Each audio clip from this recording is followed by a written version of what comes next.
दोस्तों आज की खेती में किसानों के बीच ज्यादा उत्पादन लेने की होड़ लगी हुई है और ऐसा करने के लिए किसान तरह तरह के रासायनिक खादों का प्रयोग करते हैं, जबकि ज्यादातर किसान ये नहीं जानते हैं कि किन रासायनिक खादों को एक साथ प्रयोग कर सकते हैं, किन्हें नहीं, किन रासायनिक खादों को एक साथ मिक्स कर सकते हैं और किन्हें नहीं। और इस जानकारी के अभाव में कई बार किसानों को फायदे की बजाय नुकसान उठाना पड़ जाता है। लेकिन आपके साथ ऐसा नहीं होने वाला है, क्योंकि इस वीडियो में हम डिटेल में चर्चा करेंगे इस बारे में।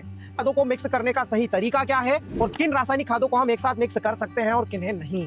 चलिए शुरू करते हैं। दोस्तों हर किसान ने ये समस्या तो कभी ना कभी फेस की ही होगी कि आपने दो या दो से ज्यादा रासायनिक खादों को एक साथ मिक्स किया और खाद में नमी एकदम से इतनी ज्यादा हो गई कि उसके लड्डू बन गए और खाद इस्तेमाल करने के लायक ही नहीं बचा, क्योंकि आपने ऐसे कोई खाद मिला दिए जो एक दूसरे के साथ कॉम्पिटिबल नहीं थे। लेकिन अब आप ये गलती नहीं करने वाले हैं। आइए सबसे पहले तो उन खादों के बारे में चर्चा करते हैं जिन्हें हर किसान जानता है और इस्तेमाल करता है। दोस्तों सबसे ज्यादा जिस कॉम्बिनेशन के बारे में मुझसे पूछा जाता है वो है डीएपी और पोटाश का कॉम्बिनेशन। तो आप इन दोनों खादों को मिक्स कर सकते हैं, नहीं कोई इनमें रिएक्शन होती है और नहीं ये नमी पकड़ते हैं। और किसी भी फसल की अगर हेल्दी शुरुआत दोस्तों आप चाहते हैं तो डीएपी और पोटाश का इस्तेमाल आपको शुरुआत में करना ही चाहिए। दूसरा कॉम्बिनेशन है यूरिया और डीएपी का कॉम्बिनेशन। तो आप यूरिया और डीएपी को भी मिक्स तो कर सकते हैं, लेकिन मेरे अनुभव के हिसाब से इन्हें मिक्स करना नहीं चाहिए, क्योंकि डीएपी में ऑलरेडी 18% नाइट्रोजन होता है और अगर अतिरिक्त नाइट्रोजन आप इसमें मिक्स करते हैं तो पौधे एक साथ इतना इस्तेमाल नहीं कर पाते हैं और ये लीच आउट होकर जमीन में नीचे चले जाता है, वेस्ट हो जाता है। दोस्तों कई बार ऐसी सिचुएशंस आती है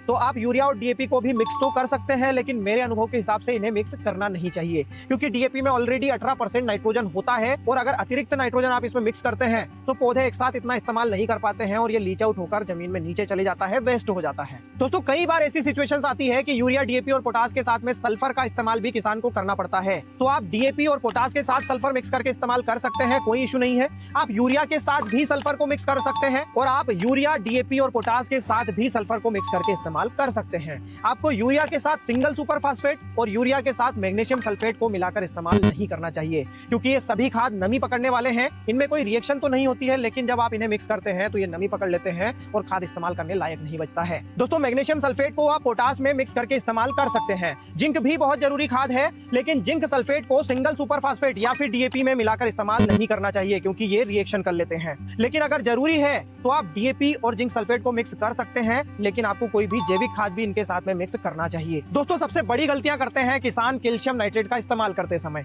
कैल्शियम नाइट्रेट को मैग्नीशियम या फिर फास्फोरस के साथ में मिलाकर इस्तेमाल नहीं करना चाहिए, क्योंकि इनके बीच में रिएक्शन हो जाती है।